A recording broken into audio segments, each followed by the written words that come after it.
पिछले 3 सालों में भारत के बैंकों ने 19,000 करोड़ रुपए सिर्फ एक वजह से वसूला है, मिनिमम बैलेंस मेंटेन न करने की पेनाल्टी के नाम पर। क्या यह पैसा बड़े बड़े उद्योगपति से आया था?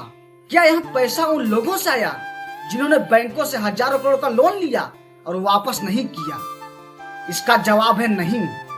यह पैसा आया है देश के गरीब और मध्यम वर्ग के खातों से, उन लोगों से जो मेहनत करके कुछ पैसे बचाते हैं और बैंक में जमा करते हैं ताकि उनका पैसा सुरक्षित रह सके। लेकिन हकीकत क्या है, आइए हम आपको बताते हैं। अगर एक किसान के खाते में मिनिमम बैलेंस से कम पैसा रह गया तो बैंक तुरंत पेनाल्टी काट लेता है।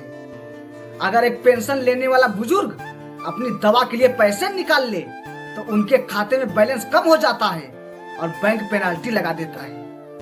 अगर एक दिहाड़ी करने वाले मजदूर के खाते में कुछ 100 रुपए कम रह गए तो बैंक ने बिना सोचे समझे पेनाल्टी काट लेता है। सोचिए, जिस गरीब इंसान ने बैंक में खाता इसलिए खुलवाया ताकि उसका पैसा सुरक्षित रह सके, उसी के खाते से बैंक बार बार जुर्माना काट रहा है। सरकार कहती है कि हर गरीब को बैंकिंग सिस्टम से जोड़ना है।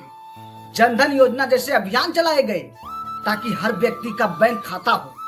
लेकिन अगर बैंक में खाता रखने की सजा ही पेनाल्टी बन जाए तो गरीब लोग बैंक पर भरोसा कैसे करेंगे? यहीं से सबसे बड़ा सवाल भारत सरकार से उठता है। भारत सरकार से मेरा पहला सवाल है, जब सरकार गरीबों को बैंकिंग सिस्टम से जोड़ने की बात करती है तो फिर मिनिमम बैलेंस पेनाल्टी जैसी व्यवस्था को खत्म क्यों नहीं किया जाता? दूसरा सवाल, जब देश में हजारों करोड़ रुपए का लोन लेकर बड़े बड़े लोग वापस नहीं करते तो उन पर इतनी शक्ति क्यों नहीं दिखाई जाती जितनी शक्ति एक गरीब के खाते पर दिखाई जाती है?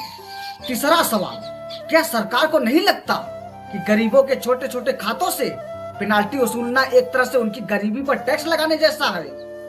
चौथा सवाल, क्या बैंकिंग सिस्टम का मकसद लोगों के पैसे सुरक्षित रखना है या छोटे छोटे बहाने बनाकर उनके खाते से पैसे काटना है?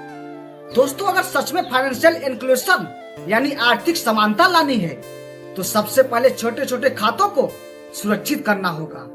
गरीब लोगों को बैंकिंग सिस्टम से जोड़ना है तो उन्हें सजा नहीं, सुरक्षा देनी होगी, क्योंकि बैंक का असली काम है लोगों के पैसे की रक्षा करना, न कि गरीब होने की कीमत वसूलना। अब सवाल आपसे भी है कि आपको लगता है कि मिनिमम बैलेंस पेनाल्टी खत्म होनी चाहिए? अगर हाँ तो इस मुद्दे पर आवाज उठाना जरूरी है, क्योंकि जब तक लोग सवाल नहीं पूछेंगे तब तक व्यवस्था बदलना मुश्किल है।